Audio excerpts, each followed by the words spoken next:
your source for all the insider information on the defending NFC North champion Detroit Lions. With insight from Detroit sports media legend Terry Foster and rising star Matt Broder. Get ready, Detroit. It's now time for Woodward and Main.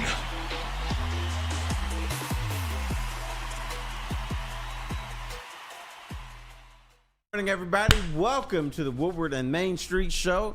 Terry Foster, along with the lefty over here, Morning. Matthew Arthur Broder III. You're cheesing today, man. Why are you so happy? I don't know. It's too damn early in the morning to be happy. You've given me 3 different nicknames already in the last 30 minutes. Three new middle names. I got to check my birth certificate, Terry. Yes, they're going to change it. Yeah. I'm cheesing. I don't know. We got a big game tonight. Big game, Sunday night. It's ugly out, but they're down in Houston, Terry. And you know what's happening? You know what's happening in about an hour and a half? You're going to smoke a cigar. No, I can't do that before a victory. Maybe after, tomorrow morning. There's What's a game. happening? Oh, no. I don't even want to think about that. There's a game going on in Munich, in Germany. It's one of the most exciting games on the NFL slate all day long. Now, here's my question. Is the NFL trying to grow the game globally, or do they not want people to like the NFL? They must not want people to like the NFL. Because, do you know who's playing? I thought it was the Giants in Jacksonville. It's actually worse. It's worse. It's worse than Giants in Jacksonville. It's the Panthers. Yeah. Oh, my God. Terry, would you pay money to go to that game? No. If you lived in Munich? I wouldn't go for free. It's got to be the worst game on the entire calendar. Probably all year. But forget that game. You experienced Germany a little bit this weekend. I did. I took a day trip to Frankenmuth. Come on. Yes. It's solo trip, right? Solo trip. I like doing things by myself. Okay. And everybody asks, well, did you have chicken? I did not have the fried chicken. Really? Chicken fried chicken? Is that what they call it? No, they just call it fried chicken. Do they have chicken fried steak? There's something chicken fried that Frankenmuth is. No, that's not Frankenmuth. That's everybody else. They have chicken fried steak. Yeah. And chicken fried chicken. That's a Southern thing, not a German thing. Okay. So if you go to Alabama or Georgia or something, they'll make you some good old chicken fried steak. Have you had chicken fried steak? I've never had chicken fried steak. It's actually real good. It's like, when you fry chicken, you get the crust and stuff. The good it's stuff. The same thing around the steak. So they fry a steak as if it was fried chicken, same batter, Right. that same they put in crunchiness. batter and it's crunchy. Crunchy. And it's delicious. Come on. Bob Evans, chicken fried chicken or chicken fried steak? Yeah, because Bob Evans that's sort of Southern, isn't it? Yeah. Your mic's not on, Chase. I heard him. Yeah, but Did I we're hear him in the studio. chat? Yeah. All Should we good. take Broder to get you some guys hear me chicken now? fried steak? Yep. To Bob Evans. And then we can go to Germany. We can go to Munich and get some Wiener Schnitzel. I don't like schnitzel. You don't like schnitzel? No. Have you ever been to Germany? I have not. I think you should go. Closest I've been was the German part of Switzerland. The German part of When Switzerland. you go to Switzerland, the western half, they speak French. Right. The eastern half, they speak German. Really? Yes. So you went to the French half. I stayed in the French half, but I took a day trip to the German half and went to a place called Bern. B-E-R-N. Oh, B-E-R-N. B-E-R-N. And it's really a pretty town. It's got like a river that circles it, and there's mountains and stuff. Beautiful. And I went to the area where it just looked old-fashioned with like castle-looking buildings and stuff. And I bought a watch. It was in Bern? Yeah. I'm sure the pronunciation is different, but it was like a Michael Jordan watch. Yeah. I'm sure it's Magajadin or something like that. So, but I bought one. It was real, and I had it for a few years. I really liked it. But when you went to Frankenmuth, you said you didn't get the chicken fried steak? You were trying something new? It's not chicken fried steak. Or, it's fried chicken, dude. Fried chicken. What'd you get? What are you doing in Frankenmuth then? You don't have to go there to eat chicken. Why not? Well, you can go there to eat chicken, but there's other things. There's a brewery. I didn't go to the brewery. I went to a restaurant called Tiffany's. Tiffany. And they make sandwiches and pasta and pizza and stuff. So I had a nice conversation with my waitress, Darlene. She was very nice and outgoing. She sounds so wholesome. She was wholesome. She's a little bit of a cutie pie too. All right. Yep. All right. Tip her a little extra.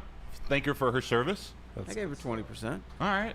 She can put that towards Christmas presents, because isn't there, like, is it Bronner's, or they have a big light show? I went to Bronner's too. Oh, you went to Bronner's too? I got ornaments for the tree and just looked around. Just hanging. It's smaller than I thought it was. I thought it was bigger because last time I went there, I think I was a kid, and like it was like real big, but now it's smaller than I thought it was. But it's still big. Wow. I haven't been to Frankenmuth, I think, since I was a kid, and all I know about it is chicken fried steak and Christmas lights. All right, dude. There's no chicken fried steak in Frankenmuth. See, I've learned differently. And they have a really good bakery there too. I'm down with that. You were also telling me before the show you got to cover a high school game this weekend. Yes, the Howell Highlanders against the Brighton Bulldogs. Okay. Who won that game? I know Howell's usually pretty good at football. I don't know much about the high school football landscape around here at the moment. Howell's usually good. Howell is unbeaten. No, they're usually not good. Howell isn't? Yes, but they're good this year. They're 11-0. Oh. And Brighton is now 8-3.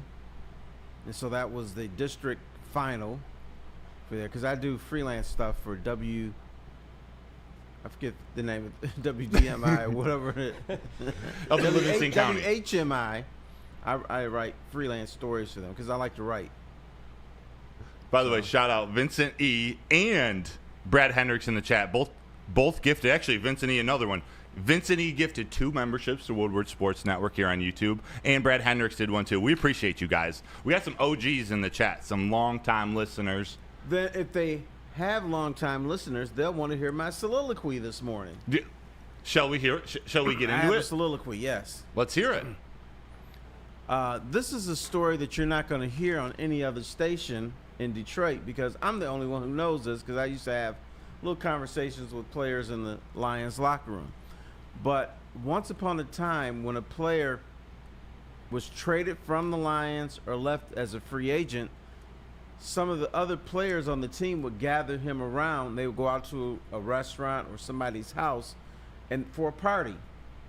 And the party was called the Welcome to the NFL party. In other words, now that you're leaving the Lions, now you can really be with a real NFL team. Mm-hmm.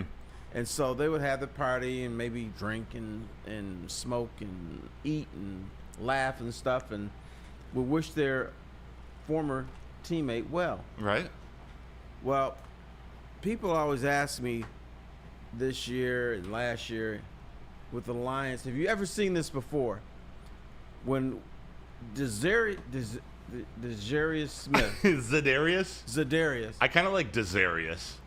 This Za'Darius. dude was Z. cheesing from ear to ear. I've never seen that before. This dude is so happy to be here. They could actually have a party for him. Welcome to the NFL, because he's leaving Cleveland, which is a shit show, and he's coming to the Lions, which is a real organization. So when he was talking about being in Detroit, and you can see it was genuine, and he was really happy to be here, and I think he's going to help out a lot. It got me to thinking about the story about when guys were leaving, they would celebrate and say, welcome to the NFL. Now here's a guy coming, and he feels like he's really coming to the NFL, even though he's played for the Vikings and he's been in this division before, but he's leaving Cleveland and coming to the Lions, and welcome to the NFL, bro. You got a shot to win a Super Bowl this year. Can you believe a player is happy coming to the Lions? I'm not talking this year. Like, I get it, this year, and that's what we're talking about. But have you ever experienced that? You've been covering this team for years. Can you remember anything like this? No, there would be some fake, I'm happy to be here, and blah, blah, blah. But you saw the smile on his face in that locker room video? Now, another question that you've been peppering me with the last day or two is, have I seen a trade of this magnitude with the Lions? Yeah. And the answer is yes. The Interesting. Lions traded for pass rusher, and it's probably the same position as Smith, Pat Swilling. I knew you were going to say that. Oh, Pat Swelling? I knew it. Pat 50 seconds. Swilling. Swilling. But here's how they messed that trade up. They traded for Pat Swilling because they needed an edge rusher. They gave up a draft pick, a number one draft pick for him, which is a mistake. First of all, Pat Swilling was kind of old when he got here. Then the draft pick ended up being Willie Roaf, Hall of Fame left tackle. And then the Lions coaches, in their conventional wisdom, got Pat Swilling, and all Pat Swilling did was rush the quarterback. That was his whole thing. Yeah. They made him, they placed him in situations where he would do zone blitzes. And for those who don't know, a zone blitz is when the edge rusher drops back in coverage, which is something he didn't do well. So what they did, they got a guy, his whole mentality, attack the quarterback. They took him out of his comfort zone. He ended up being a disaster here.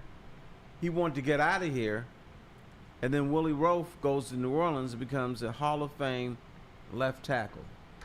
So you're saying that the previous trade of this magnitude that you can remember for the Lions screwed up. is getting an edge. The excitement was there. They needed that. Right. But the draft pick that they gave up to New Orleans was for a Hall of Fame left tackle. Right. And then the edge rusher they got, they didn't rush him. They didn't even use him. Right.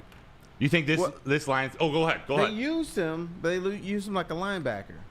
Like Za'Darius Smith, I don't think we're going to see him covering tight ends. No, they're not going to put him in a position like that. Or spying the running back as he comes out of the backfield. No. His whole thing is going to be attack.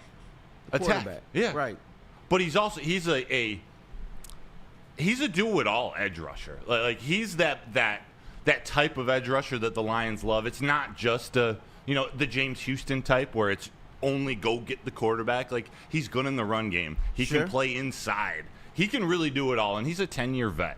What I loved was that excitement that I saw. This is a man was supposed to have his bye week this week. They gave him a couple days off, but you see in the locker room, Terry, like you said, he's smiling ear to ear. He remembers his time in Green Bay, and he remembers his time in the Vikings, but he's like, I know I'm in the right place now. And he ended it like, what up, Doe? Right. And he's joking around and having a good old time. So Wouldn't that was good to see. Wouldn't you go from the Browns to the Lions this year? Bam. Yes. The Browns, who are a clown show. Clown show. How big do you think he's going to impact this Lions team? We don't know if he's going to play today. I don't know why he's not, even if it's 15 to 20 snaps, but the most recent report is it's unsure whether he's going to play today. But regardless, how important could he be to this team? What's he going to bring? He's going to bring, obviously, experience. But I think they will have him pin his ears back. I know he's good in the run, and that's very important because I've seen some slippage in the Lions' defense against the run the last couple weeks. So he's going to shore that up. But the main thing, he's going to attack that quarterback. He is. Terry, quick break here. Mike G has a question for you. He says, Broder, can you ask Terry if he can be the ambassador for Black Santa for a few WSN shows this month? Are we going to see a Black Santa appearance? You know what? I was looking for a Black Santa at Bronner's in Frankenmuth. There's no Black Santas there. There's no Black Santas in Germantown. Not in Germantown. You got to go to CVS to get a Black Santa. By the way, do you think Amon-Ra St. Brown has been to Frankenmuth? I'd love to ask him that question. Here's what I wanted to ask him. St. Brown speaks German. He lived in Germany. His mom is German. I wanted to ask him, is Frankenmuth just a tourist trap, or is there any semblance of Germany in Frankenmuth? That's a good point. Jerry Alexander in the chat says, I still haven't gotten over that trade. Willie Roaf was a beast, and the Lions needed a left tackle. Yeah, they did. Mike G follows up. Terry, the Lions played Pat Swilling like a regular linebacker in coverage. It's like putting Chesty Malone in a starter bra. Right, I know. We might need that story to come back shortly, but I love it. And the person that I was talking to a lot was Pat Swilling. He did something I hated. Pat Swilling. He always talked about himself in the third person. No. Yeah, he would. I would go to him and say, "Can I talk to you?" He says, "Yeah," and then he would go, "Pat Swilling doesn't do zone blitzes. Oh my gosh. Pat Swilling doesn't cover linebackers. Pat Swilling doesn't spy running backs. Pat Swilling attacks the quarterback." That was pretty much the interview. doomed from the start. Doomed from the start. What would you grade the Za'Darius Smith trade? A, B, C, D, E, F? Well, from this 1 to 10? I'm going to give it an A for this from this reason. You can't get edge rushers in trades at this point of the season because teams don't want to give them up. They're very important, and the fact that they got him is great. I mean, he's a very good edge rusher. He's a captain. He was a captain on the Browns. He's a captain. I know it's fans the will, Lions. just go get one, damn it. You can't just get an edge rusher. Like, you just can't get a quarterback in the middle of the season who's a starting quarterback. There's certain things you can't do, but Brad Holmes did it. Especially this Lions team. Like, right. they've built something special, which we're going to get into next. They've built and are still building something special. They don't want to stick a thorn in the side of that yet. When they're going to make a move that they need, and I'm so excited Brad Holmes did this, pulled the trigger as we all knew he should have. But this is also a move for the future. Like, not to say he's going to be here long term, but they have for 2 years, this year, next year. That's all I want out of him. And he's then, cheap. You just milk him, discard him. Yeah. Don't want to be rude, but that's what you do. You haven't told me about your cat milking days in Motown, Terry. I'm not a cat milk guy, no. I'm just saying, in the NFL sometimes you just milk a guy. You get whatever you can out of him. When the milk is dry, you tell him, hey, thanks, bro. Love you. You got to go. Send him out to the pasture. Yes. But he's someone who can bring a lot to this team in the next 2 years. He's cheap. Costs like $600K this year, and if they decide to pick up his option next year, $5 million, he's cheap. He's cheap. And he plays into this future. By the way, I give it an A. I think it's the perfect addition. If you're not going to go get Myles Garrett or Max Crosby, this is the exact type of player that the Lions needed. Not to replace Aiden Hutchinson, just for what they need this year and the future. Za'Darius Smith's a home run. Home run. Everything they want. But it leads me to this question, Terry, or this thought. They play the Texans tonight, the Houston Texans. They're the Lions junior. Like, the Lions are now a blueprint to other NFL teams, other NFL organizations. That's mind-blowing to me. What's that mean to you? Seeing all the different variations of this Lions team over this organization over the year, now there are good teams modeling themselves after what Sheila Hamp, that means Spielman. a lot, because the Lions were always copying other people. I mean, the Lions copied the Tampa 2 defense because they couldn't come up with one on their own. The Lions copied the wide 9, whatever you want to call it, where the edge rushers like 50 yards outside, and then he would try to surprise people. The Lions,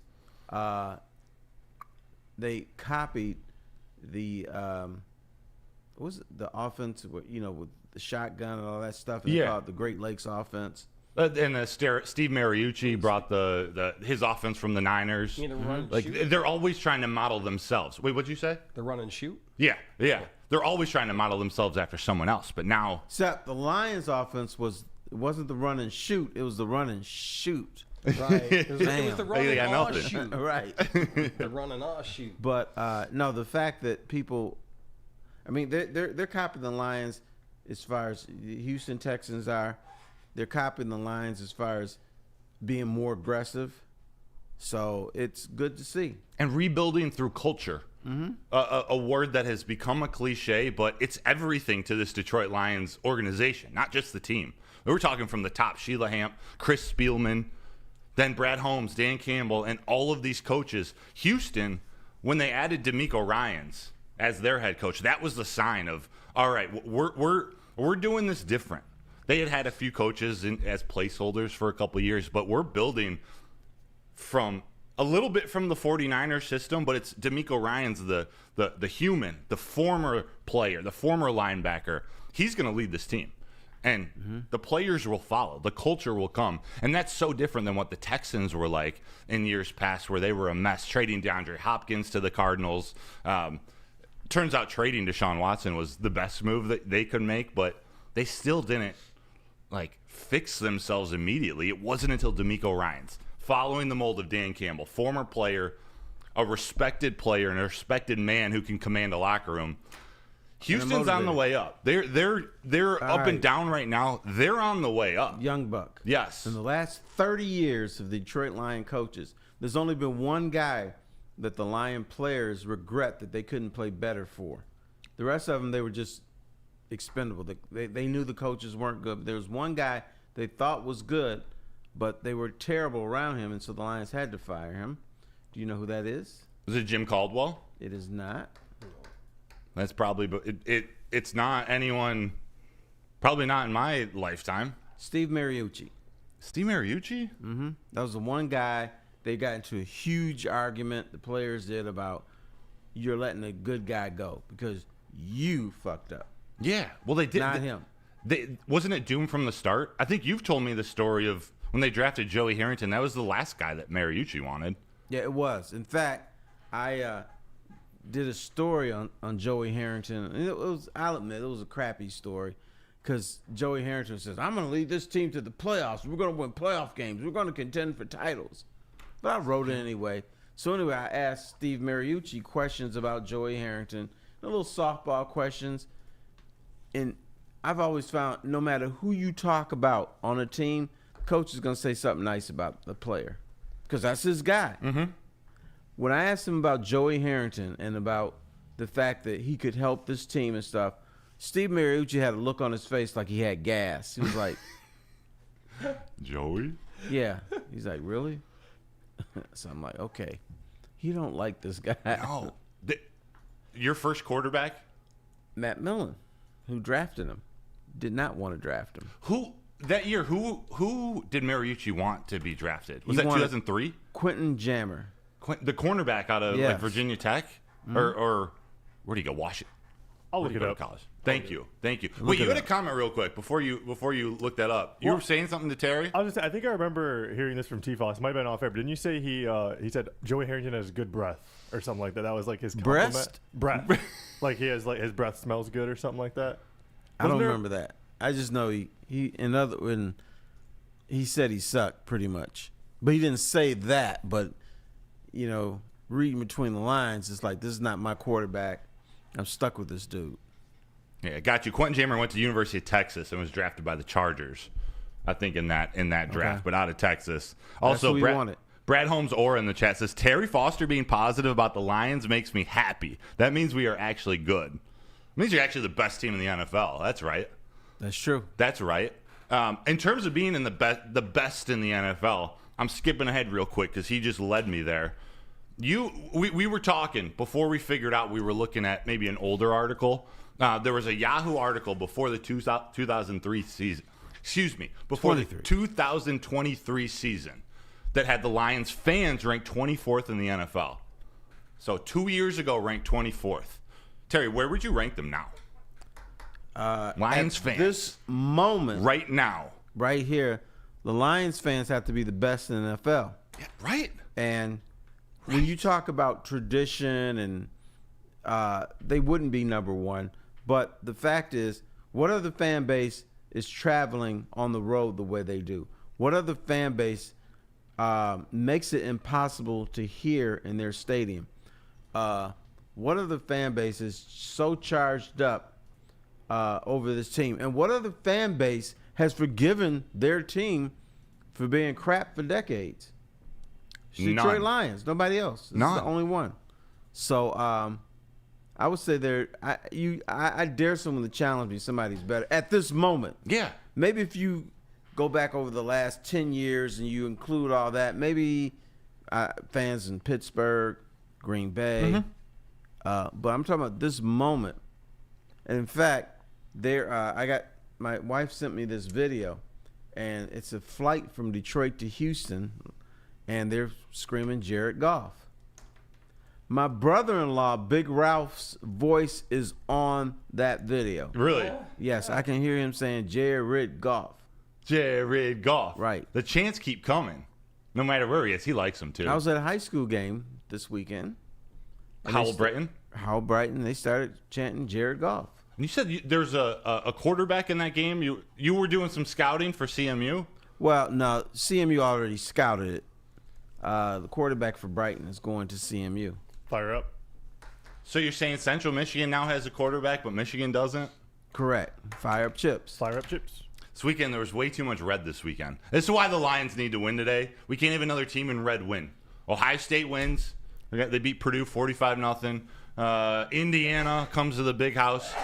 They beat Michigan. We can't let the Texans in their new uniforms, Indiana new didn't even play well, and they beat your ass. Right. It was an embarrassment. 20-15 at the big. It's an embarrassment. Mm-hmm. And I know that Mike G, some other guys in the chat were Sharon Moore, is his seat hot? It's the Lions show, so we're not even going to go there, but I don't know what's going on in Ann Arbor. This is a big offseason for them. I'm with you, though. Lions fans, they're the number one fan base in the NFL. I don't know if it's even close at the moment. There's no team in the NFL traveling like they do. Not only is Ford Field the number one home field advantage, there are other great home field advantages. Arrowhead, Pittsburgh, you mentioned, even Green Bay, but the Lions have taken over Green Bay 2 years in a row. Take over Arizona, take over LA. The Rams, they don't really have, true fans, but the Lions still traveled to LA and took that over. Well, and back in the day, fans from Green Bay and Chicago used to take over Ford Field and the Silverdome. I remember one time Southwest Airlines was trying to drum up their support, their routes between Chicago and Detroit, so they had $19 fares. So I can't remember if it was Ford Field. I think it was the Silverdome. It was filled with Bear fans. They would travel. They would come up here to the Silverdome. They would travel. Bears would score a touchdown. The place would erupt. And the Lions would score a touchdown. It was loud, but it wasn't as loud as the Bears. So, yeah, fans here would take over. Ford Field would take over the Silverdome, but they're mostly Green Bay, Chicago. And then if Pittsburgh, if they ever played here, they would have taken it over too. Easy drive. Easy drive. Jessica Dean in the chat says she's lived in Dallas for 20 years. There's a ton of Lions fans in Dallas, she says. And that gives me a great idea. Chat, let us know where you are, where you're tuning in from around the country, around the world. Maybe you're in Germany right now, or maybe you're in Frankenmuth. Who knows? Let us know in the chat where you're watching. In Germany, don't go to that game today. Would you pay money to go to that game? I wouldn't go for free. Would you even watch it on TV? No. Would it be if you were home during it? I guess you might be home by 9:30. I will be home by 9:30. I'm not turning that crap on. Yeah. By the way, I misspoke. Michigan did play in Bloomington. Still way too much red. Still, you got to go win that game. Lions fans are number one. I think we skipped over something important here with this blueprint, Terry, with the Za'Darius Smith trade. And we'll get into the Texans, preview them, and talk about, we're missing a left tackle now. Taylor Decker's out with an injury, and I thought we didn't need to address any left tackle depth. Let's make your little stupid trade now. If we could, the deadline passed on Tuesday. But there's kind of a theme with this blueprint and what Brad Holmes has been doing. Chef B-R-A-D, I call him. Adding Za'Darius Smith, it painted this picture in my head of what this Lions defense could turn into in the next year. So Hutch might come back for the Super Bowl, but let's put this year behind us for one moment. Next year, you could have a defensive line of Hutch, Alim McNeill, DJ Reader, and Za'Darius Smith. In the draft, you're probably going to add an edge rusher in the first 2 rounds. So you got a rookie edge rusher. So Hutch, Za'Darius Smith, rookie edge rusher Josh Paschal. Maybe Broderick Martin continues to develop. Mekhi Wingo. You got Kaminsky, Levi O. Maybe you draft another defensive tackle. That defensive line is getting beastly. That secondary, and there's a question. I'm going to try not to say it while I'm talking about this now. The secondary is so much improved. We got 2 of the best safeties in the league, if not the best. Terrion Arnold's he's going to be a star cornerback in this league. Carlton Davis is great. Meek Robertson has been really good. That secondary is shaping up to be a really, really good one of the best in the NFL. And then the linebackers, and Terry. guess what's going to happen? What? When he gets more experience, when gets more respect from officials, Handsy Terrion Arnold will not be called for those pass interference penalties. He won't. I think some of them he has committed. Yes, I'll admit. But some of them is like, okay, rookie boy, we're not giving you that call. No. We won't call that on you. And I don't think he's rookie. He hasn't had one called since week 4. Right. So maybe he's getting his respect. He's starting to. And we said all along, he's there. He's getting the flags called because at least he's there to make the play. So he's staying with the guys. That secondary is improving. Jack Campbell's turning into a star linebacker. I love Alex Anzalone. Who knows how long he's going to be a Lion, but they're going to keep him as long as he's a good player. Malcolm Rodriguez, Germ, Trevor Nowaski, and the emergence of Brandon Joseph. Brandon Joseph has potential to be a star linebacker in this league. In the NFL, he has potential to be a really great linebacker. You pair that, Emmanuel Mosley, if he's coming back, this team has some serious potential to be one of the best defenses in the league for a long time. This is Brad Holmes at work. Do you know what's happening there, young man? What? You just described something that's happening, but you still don't know what it is. This is why I need your knowledge. You've They're been covering the team for 80 players. years. They're just not getting dudes and playing them. They're making them better as players. The coaches are. So the coaches are playing a huge role with this. I keep hating to go back in the day, but if you drafted a guy for the Lions and he was a B player, 2 years later he was still a B player. Yeah. Now what you're doing is you might draft a B player in 2 years, or even a year and a half later, he's an A player. So they're developing, they're motivating, they're teaching these guys to be better. The Lions never gave second contracts to their drafted players because they would never develop into someone to keep.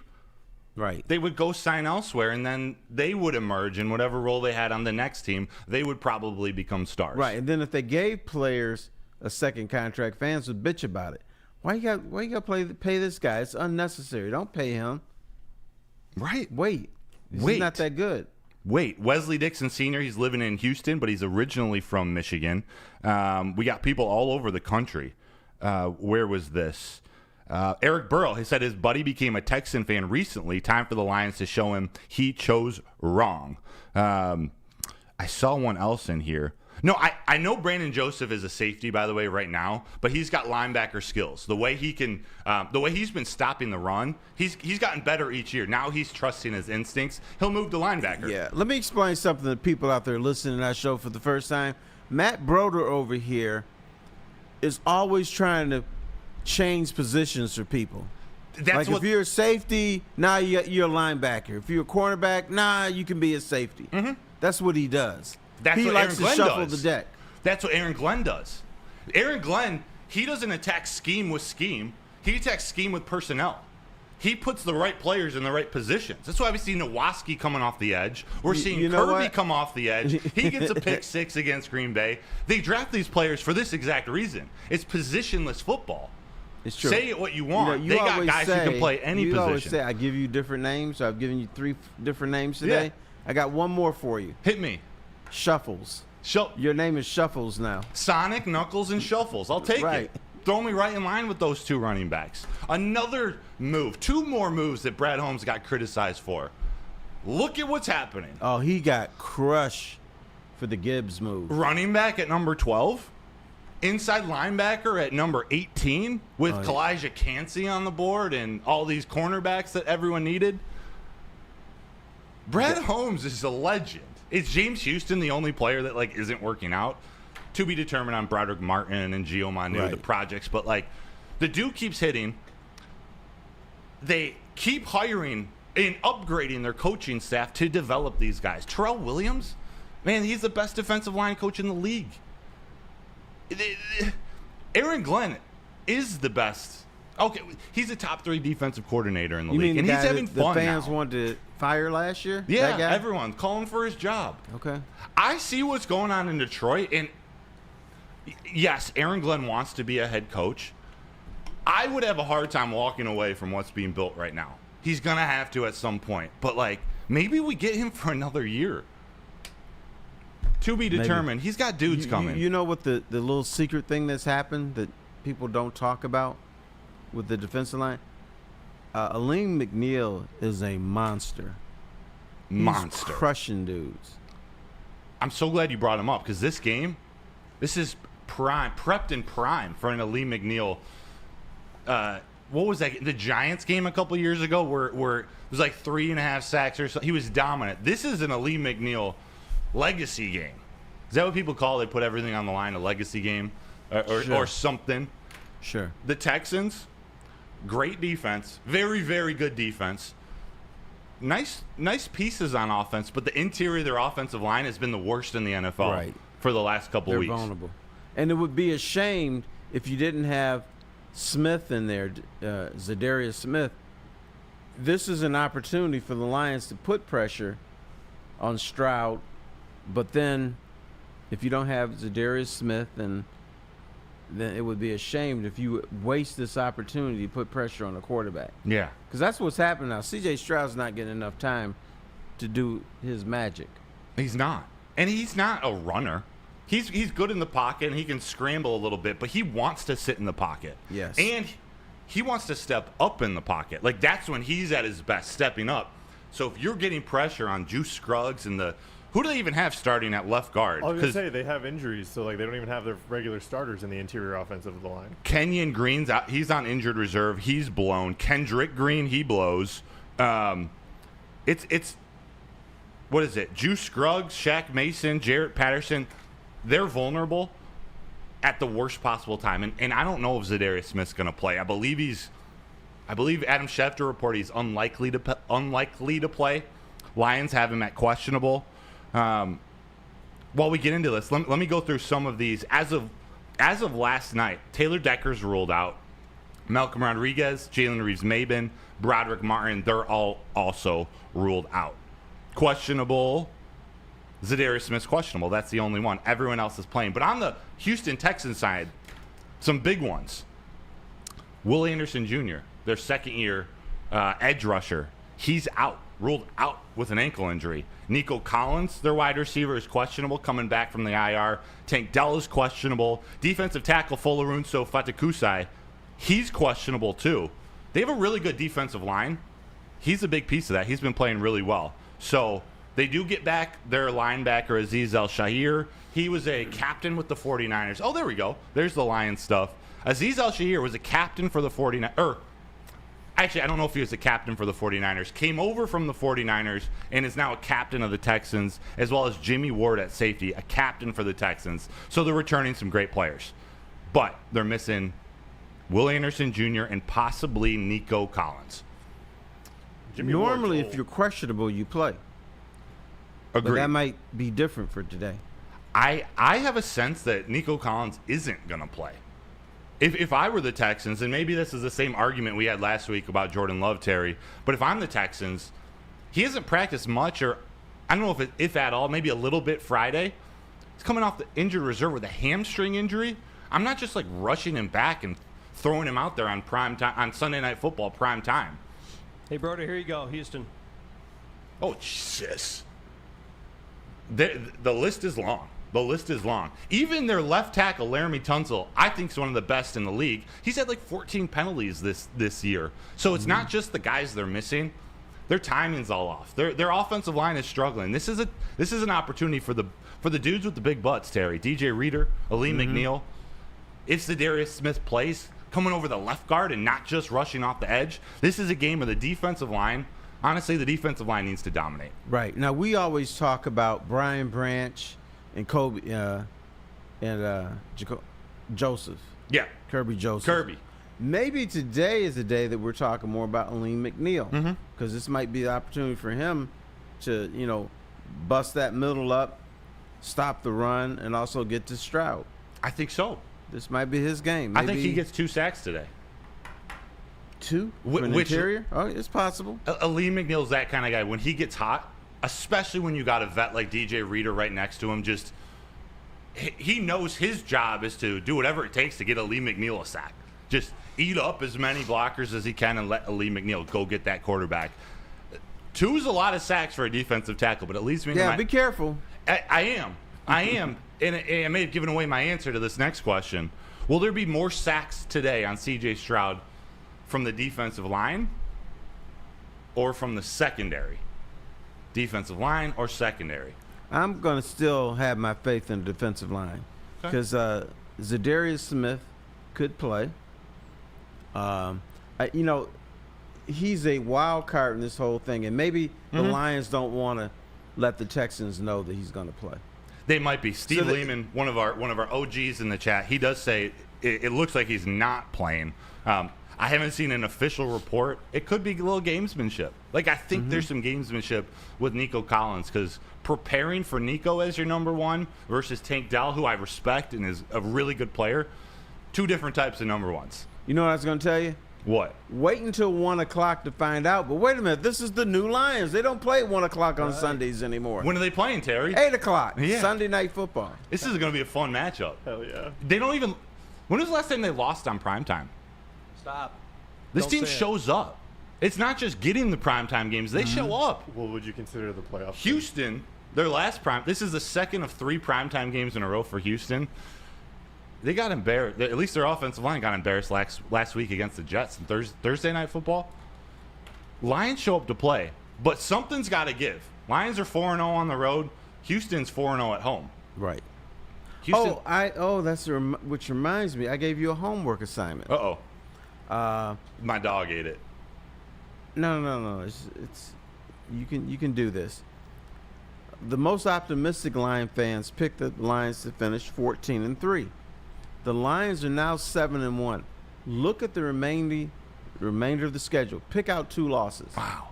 Okay. I'll pick out 2. Chat, also drop your 2 losses. Like Terry said, optimistic Lions fans say 14-3. Hey, let me know if you think it could be higher than that, but this exercise, give me 2 games on the rest of their schedule that they lose. Pete, could you throw up that graphic with the schedule on the left side? Sure. Because I'm going to be honest, Terry, I don't think they're losing tonight. I'm not picking them to lose tonight. And this is a game, I think I might have had them lose before the season, picking as a Texans loss. I'm foreshadowing, surprise, when we do our predictions, the Lions are winning this game. So where are their 2 the rest?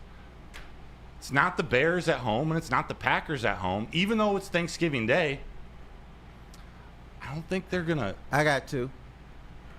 Packers on Thanksgiving for whatever the Lions are. I think it's the Bears on Thanksgiving. Oh, is it the Packers are Bears? Thursday Night Football the next week. Okay. It could be the Bears on Thanksgiving. And then, that last game of the year against San Francisco, it may not mean anything. No. You even So before it the could- Vikings in Week 18, like, you think Week 17 they might take their foot off the pedal? Foot off the gas? Yeah. I don't think they want to let their foot off the gas in the division game no matter what. They want to send a message to the division, we're better than you. And when you think about it, the Dan Campbell and this team, they have so much confidence in the second unit. Mm-hmm. We'll see what happens with the offense and who, do they sit Jared if it's meaningless at the end of the game. But the second team is as good as they can play in the NFL. Dante151 super chat here in the Woodward Sports chat. Could we see Mekhi Wingo at the edge position for the Lions? Because I think he could be a force against that weak Texans offensive line. Let's go Lions, he says. I think definitely. Mekhi Wingo's a guy, a versatile defensive tackle who they drafted because he can come off to the edge. He's smaller. He's like 6 foot, but he's got some moves. Yeah, I don't know about that one, bro. He might not be a dominant edge rusher, but they could play him out there. Aaron Glenn's going to... He's going to do some fancy things. In the chat, Terry, Brad Holmes-Zora says the Bills and the Packers. So it'll be the Packers at home on Thursday Night Football as games that the Lions are going to lose. Steve Wiles, Bills and Vikings or Bills and go. Vikings and 1 to Chicago. Maybe he said and/or. Bills and/or Vikings and 1 to Chicago. I think it's outdoor at Chicago. That's one that I'll pick. And then we'll call the I hate a home game at the end of the year, but they lose that Week 18 because it doesn't mean anything. Yeah, it is home. To be determined. I could see the Bills if they were playing in Buffalo and they had like an 8-foot snow or something. Because anything could happen. Buffalo's not going to come into Ford Field and win. They did was it Thanksgiving a couple of years ago? Yeah, where but that was the Lions were a different thing. And plus, that game was close. It was a Lions moral victory, if you remember. Oh, that was. Oh, they hung with the Bills. They almost beat them. Bam. It's a moral victory. So it was a Lions victory, even though they lost. I'm not scared of the Bills at all. At all. Even in the snow, like that leads to a better game for the running backs, and we have the better running backs. So Yeah, James Cook's all right. Josh Allen's fantastic. He's one of the maybe the most feared quarterbacks in the NFL, but that's it. Amari Cooper's a great pickup for them, but he's not going to take the top off. And that's where my worry is when we're talking about star wide receivers. He'll have his Cooper Kupp type of game, but Lions are going to win that. So I'm going to go Bears away. Shoot, I'm going to go two division games. Bears away and Vikings at home week 18. Well, then you would finish 4-2 in the division. That's all right. Yeah. It's allowed. Yeah. Dang, Za'Darius Smith. He gets both those teams at home, Packers and Vikings. He's ready to face those two teams. I hate to pick that as a loss. Bills in San Francisco, said Vincent E. in the chat. Bears in the winter game, says A-Diz 411. And then Dante 151. Hendon Hooker will beat the Vikings in Week 18. Okay. I like the sound of that. I'm looking forward to it. Keep coming in the chat. Let us know where 2 losses are. Terry, do the Lions have the best secondary in the NFL this year? The best secondary in the NFL. I'm going to say yes. Yes. You got – hang on. You got 2 guys who we've talked about could be defensive MVPs in the secondary. Branch and Kirby Joseph. Hansy is playing much better. I'm sorry, I didn't mean to get you when you did your No, I coffee. heard it like you were saying someone's name. Terrion Arnold. And Hansy. Well, we got Newsy and Hansy in this town. Right. So It might be time for Newsy to. But he's gaining respect from the officials. I think that's the thing that he needed. So yeah, I think so. Carlton Davis has been a top 6 cover corner. Right. Terrion Arnold's a top 10 cover corner as a rookie. The penalties, they were an issue. We're not top 10. They're doing it without a pass rush. None. Especially the last 3 weeks. Mm-hmm. No Hutch, no Kaminsky, Davenport.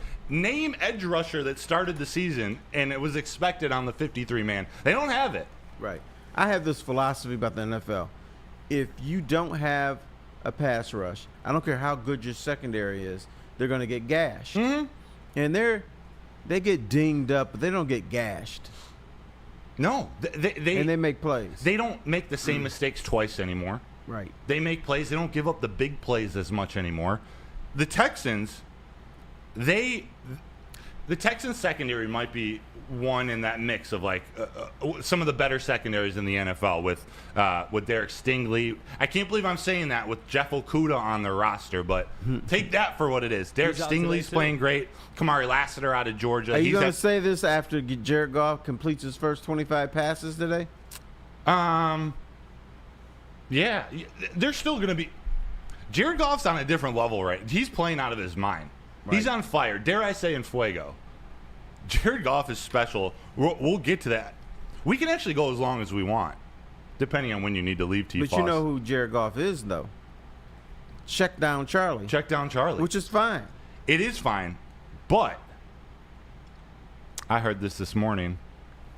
The Texans in the NFL, they have the lowest. They're allowing the lowest completion percentage on 10-yard passes or less, but they are tied for most in the NFL in terms of touchdown passes over 20-plus yards. So they give up the big plays. Mm-hmm. They seem to be doing all right in the short to intermediate routes, but they give up the big plays. And you know who's coming back today, Terry? Is there a young man named J-Mo coming back today? The lightning bolt himself. He's back. And let him fly. I mean, they did score 76 points in 2 games, in the last 2 games without J-Mo, but he's back. Jared Goff is ready to feed him. Well, if the Texans are giving up long passes, it's great to have him coming back. He's going to have – it could be like a 2-catch for 85 yards and a touchdown type of day for J-Mo. They do have a player, their nickelback, Jalen Petrie. He's one of the better nickels. They're playing like one of the best nickels in the league. So we might see him on St. Brown.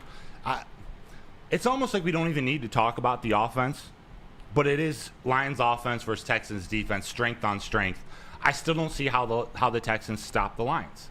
They're a great defense, a very good defense. Now, who's this fellow you mentioned, the Nichols fellow? Yeah, Jalen Petrie, okay, the nickelback. Okay. St. Brown is uncoverable. Right. He does his little dip and do and dippity-doo and little shimmies and stuff. He's always open. Always open. Like 7-Eleven. That play, you know what play I could watch on repeat maybe for the rest of my life? That touchdown catch in Green Bay last week. The fourth and 1. yeah. That was so nice. A little hitch and Fake the the back shoulder throw. Perfect. What a Perfectly defended too. It's like poetry. His little spinning action in the rain. The dude is special. But we see Allen Robinson, Tim Patrick, Khalif Raymond's breaking out. Khalif Raymond's just doing what Khalif Raymond does. Gibbs, Montgomery. The Texans defense is good, but they're not physically intimidating. They're smaller, faster guys, even on the defensive line. Even DeMeco Autry's coming back, who could be a force. The Lions just happen to have the biggest, toughest, meanest offensive line in the league. Right. Without a left tackle today, though. Taylor Decker's out. Oh, that's right. Are you worried? Even without Will Anderson, Danielle Hunter. They should extend the trade deadline. The Lions should trade for another left tackle. That's what I'm saying. No, but they'll be fine. They'll put. I don't know if they're going to put Sewell over there and then have Skipper at right tackle, or do we see Sorsdale? Huh? Colby Sorsdale? Do we see him for the first time? I'm not a fan. So if it's got to be Skipper then. It's not going to be Gio Manu. No, it won't be. Maybe next year. Chat, what do you think the offensive line setup is going to be? Do they move Penny to left tackle and who plays right? Is it Skipper? Or do they keep Penny at right and put Skipper at left tackle? One thing, this just reminded me, because there was a move, not the first one I'm going to bring up, but I think it signals their mentality going into this game, Terry. Did you see that the Lions waived wide receiver Isaiah Williams? Undrafted free agent out of Illinois, Isaiah Williams. I saw that. Can you explain that to me? Do you have any idea Well, J-Mo's why? back, and But- you got other wide receivers playing at a high level. I get that. And we brought in Za'Darius Smith, so you got to make a roster spot I for get that. But Isaiah Williams, they've not like in total dollar amount, but they've invested in this kid. And he had a great preseason, had some flashes. Did he clear waivers yet? I mean, because He got picked up by the Bengals. Okay. Sniped. So I'm like, was this Brad Holmes' like first mistake? I don't want to say major mistake yet, but was this a mistake? No. I'm sure they wanted to get him back on the practice squad, but why do you take that Who's chance? this guy again? Isaiah Williams. I don't even know who this guy is. No, I'm just Undrafted kidding. free. You know who he is. This is not a biggie. Come on now. A couple days, or maybe 2 weeks ago, I think you asked me who's going to be the next position player to throw a touchdown pass. It was going to be him. He is Antoine Randall L in 2024 form. I love this kid. And the Bengals. Can you imagine going from the Lions right now, getting picked up by the Bengals? Now, I wonder what this press conference looks like. He's like, oh, God, I can't believe I'm here in Cincinnati. He tweeted out SMH after he got traded. Okay. He's not waiting for the trade after he got traded. It was a swap of Isaiah's because we got Isaiah Thomas from their Bengals practice squad, and then they just took Isaiah Williams Maybe they off just waivers. swung a trade on us and didn't let us know about it. But they waived Brad Holmes Thomas. has a way of doing things. I would rather have I guess theirs. I'd rather have Isaiah Williams. I really liked him as a player. I don't get it. I'm going to be thinking about that one for a while. You are not going to win or lose based on a ninth string wide receiver. Not this year. Ever. Maybe in 2 years. Ever. Ever? All right, give me the definition of ever. Forever. Right. You're not going to worry about him. I like that, man. I like the kid. Well, that's you. Put him Good at for you. punt return, put him at kick Congratulations. return, throw him at quarterback. Why don't you have him stand up for you when you get married? I will. Is your He's not going to be my best man, but will be number 6. 'Cause okay, he's groomsman. a key part of the wedding, but not the key focus. Well, if he's the number 6 guy in your wedding party, you can just lop that off. No, but that's the guy. Maybe he's the one who's in charge of making sure that I don't get too drunk on my wedding night. Or maybe he's the guy that if I see crazy uncle coming towards me, he's the one that goes and plays defense. Maybe the 6 groomsmen, you know what they do? What? They look at the wedding party and they're trying to figure out, okay, which woman am I going to score with tonight? Mm-hmm. He's not going to try to stop you from getting drunk. No. He's going to be looking, okay, we got Christy, we got Darlene, we got... Looking like That's- Mambo number 5. Yeah. Just going through the names. 1, 2, 3, 4, 5. It's a valuable addition to a wedding. It's a valuable piece. He's looking at bridesmaid number 3 to see if he can get busy with her. I wonder who. Weddings. I don't even know where I'm going with that. But Isaiah Williams, he's gone. What I do want to point out, someone that they added to the 53-man roster in his place, tight end Shane Zylstra.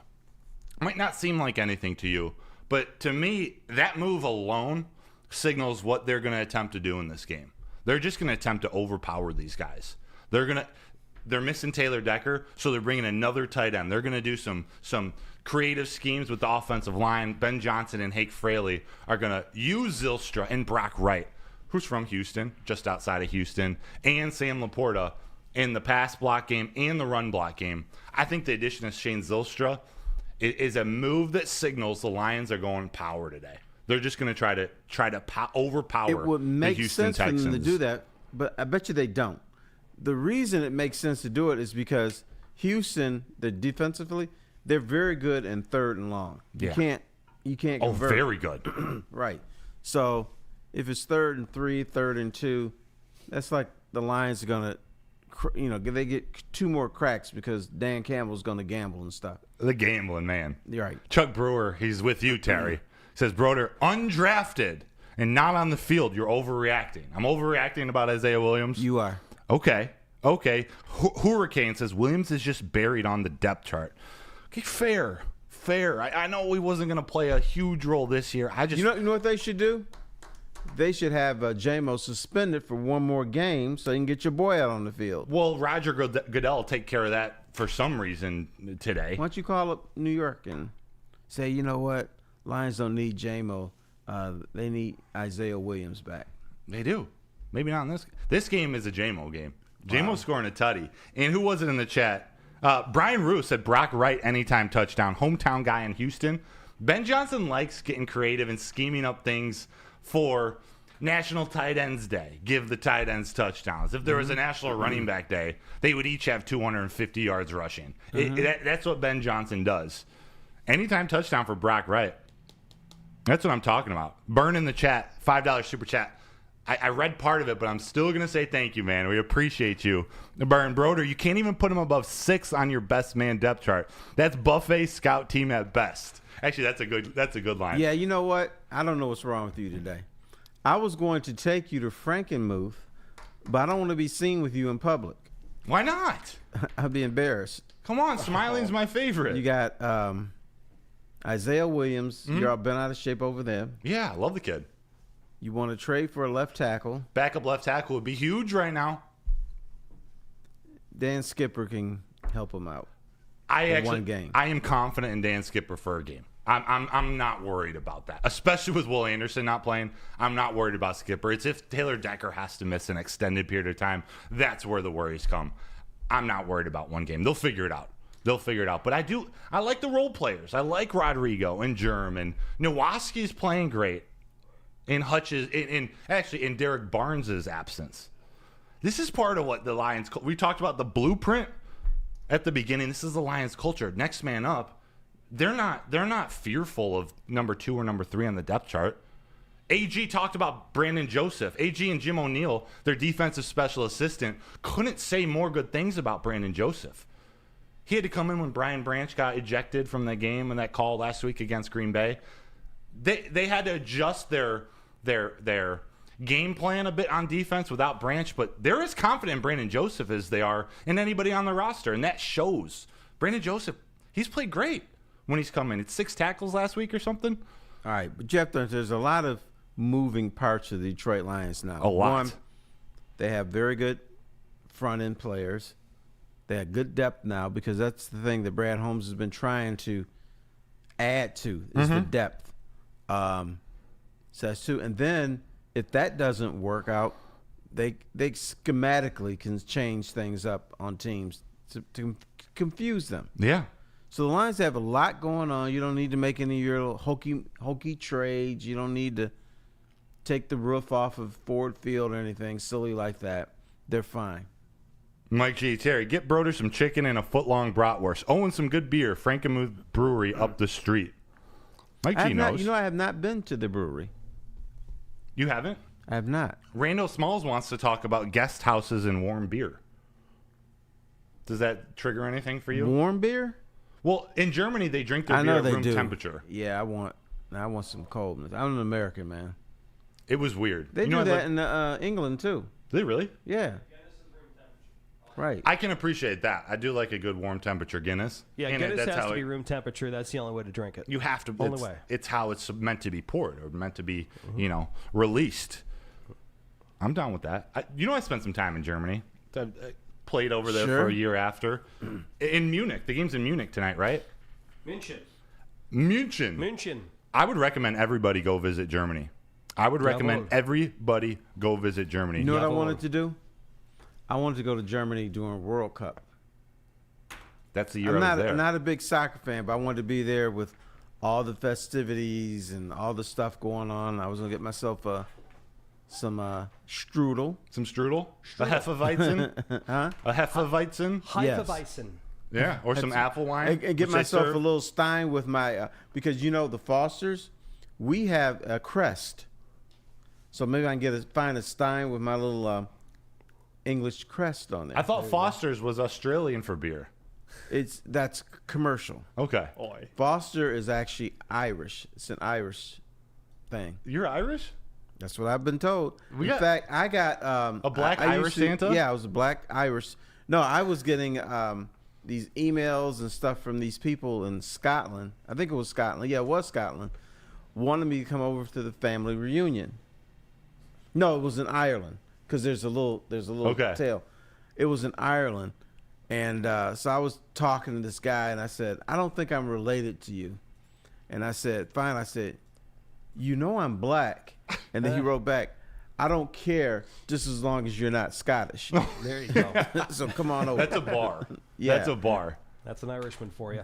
What was that? That's an Irishman for you. Being half Irish, that's an Irishman for you. I've never been to Ireland or Scotland, both on the bucket list. I would love to visit there. I would love it. Should we start getting into these game predictions? We're an hour in. Sure. Any final notes, final comments? What are your thoughts on this game? And then, Terry, end it with a score prediction. The Lions are rolling. The Lions just can't be complacent. But I just think there's certain teams that cannot beat the Lions. There's a few that can on any given day. But I don't think the Houston Texans are one of those, even though I thought at the beginning of the year this would be a Lions loss. When your offensive line is cracked, that plays right into the Lions. And St. Brown is not coverable. I don't care what you say. The Lions will get into the little 30s. I know that's your magic thing. They will beat the Houston Texans tonight, 35-24. 35-24, 11-point victory tonight against the Texans. Yes. I love it. Pete, any notes? Don't give your score. No, Sneaky Pete can't give scores. No, he can give his thoughts. We haven't heard from him much today. You're battling. You're battling a little bit. It's all right. I'm here, though. You're a warrior. So no score prediction, but what do you think about this game? What are your thoughts? Well, this is a great game for the Lions to really prove how good they are against the run. And I understand, Terry, that the Lions, like you said, the run defense may be showing some signs of vulnerability here or there. This is the day you don't want to do that. Joe Mixon's the guy you want to shut down. You shut him down with all the injuries on the receivers. You shut down CJ Stroud. You shut down the Houston Texans. Shut down Joe Mixon. He's going to be going for, I think, the third ever NFL player running back in NFL history to start 7 of 8 games with 100 yards at least on the ground and 1 touchdown. Wow. So you got to stop this guy. Joe Mixon is the key today, boys. She says 7 in a row to start his career with the team? Well, he's 6 of 7 now. Okay. So he's going for 7 of 8 tonight. He would be 6 in a row tonight, 100 yards and 1 touchdown if he does do that. Which he does not get his 100 yards tonight. Why not? You think he does? He does not. Yes, I agree. Why not? Because the Lions are very stout against the run. They gave up 96 yards in the first half last year and didn't give up a 100-yard rusher. They don't give up 100-yard rushers. Right. Since the Carolina Panthers game 2.5 years ago. December 24th? Was it Christmas Eve 2022? They gave up 100 to Chuba Hubbard and Deontay Foreman, I think it was. They don't give up 100-yard rushers. If they would have given up to Josh Jacobs last week against the Packers. They do need to stop Joe Mixon because that's been the key to their offense looking competent over the last couple of weeks without an interior of the offensive line. But I think it's a bad matchup for Houston right now. I don't think it's going to be a blowout. It's a bad matchup what their weaknesses are and where the Lions' strengths are right now. On both offense and defense. They thrive on negative plays on defense. They thrive on third down. That's also where Jared Goff and this offense thrive because they don't treat third down like most third downs. Third down and 10, they're okay completing a 5 or 6 yard pass because they're going for it anyway on fourth. It's a bad matchup for them. It's going to be a fun game, but I have the Lions in the 30s. I have them 34-27 over the Houston Texans tonight. Lions on primetime Sunday Night Football, 8:20 on NBC. Mm-hmm. Lions The Lions move to 8-1, push the Texans back to 6-4.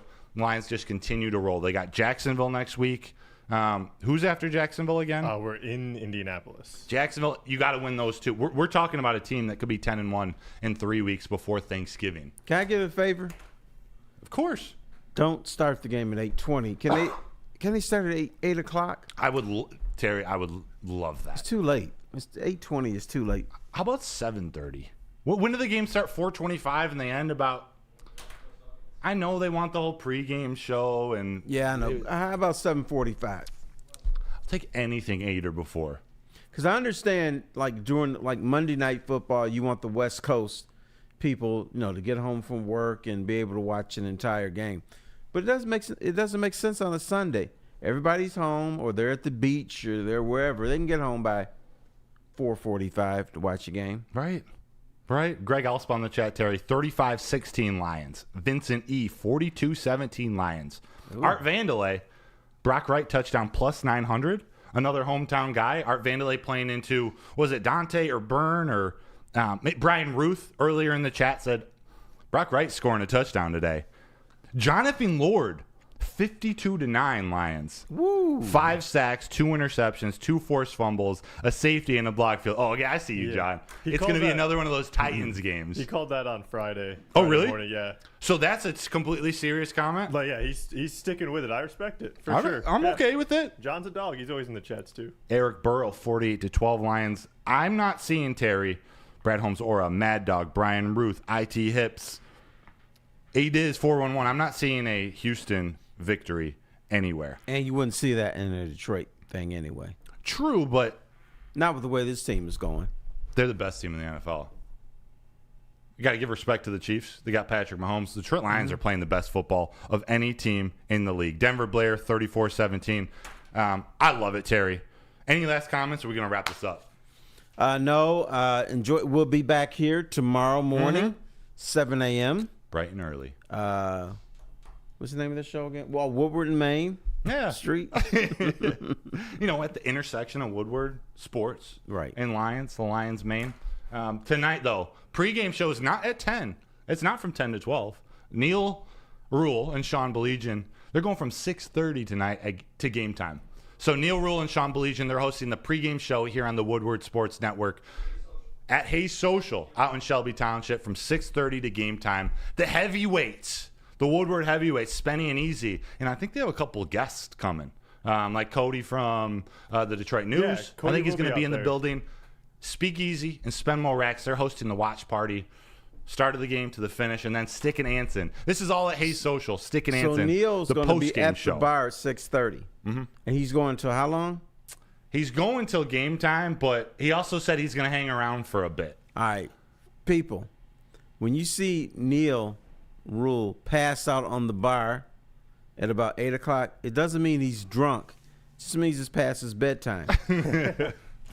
Just tap him, and he'll get up. He'll wake up. I think Neil's been pretty electric the last couple of weeks. I think he'll make it to 9. Yeah, he may stick around till halftime, then you finish the game at home. He does. He's had some epic comments come out of the watch parties, just going at the Vikings fans and Packers, and they got a pretty special rhythm. Neil and Sean. It's a fun lineup at Woodward Sports all day long. We appreciate you guys joining us. We got Chase in the sound booth. Thanks for being here, Chase. You ran a marathon yesterday. I know. In Ohio.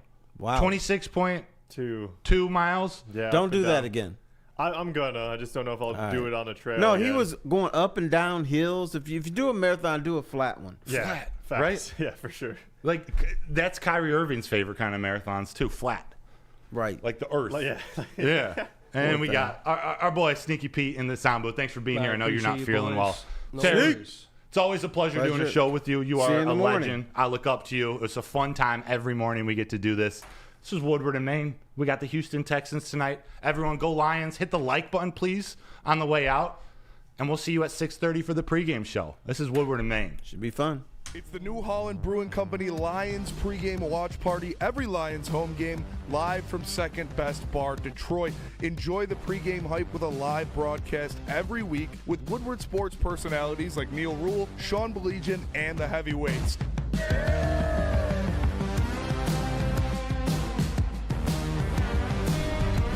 Brought to you in part by Sabbath Coffee and Les Stanford Automotive. Great drinks like Tullamore Dew Irish Whiskey, Tangerine Space Machine, Taller Long Drink, great environment, and even better food. It's the New Holland Brewing Company Lions pregame watch party live from Second Best Bar, Detroit. Brought to you in part by Sabbath Coffee Roasters and Les Stanford Automotive. Come get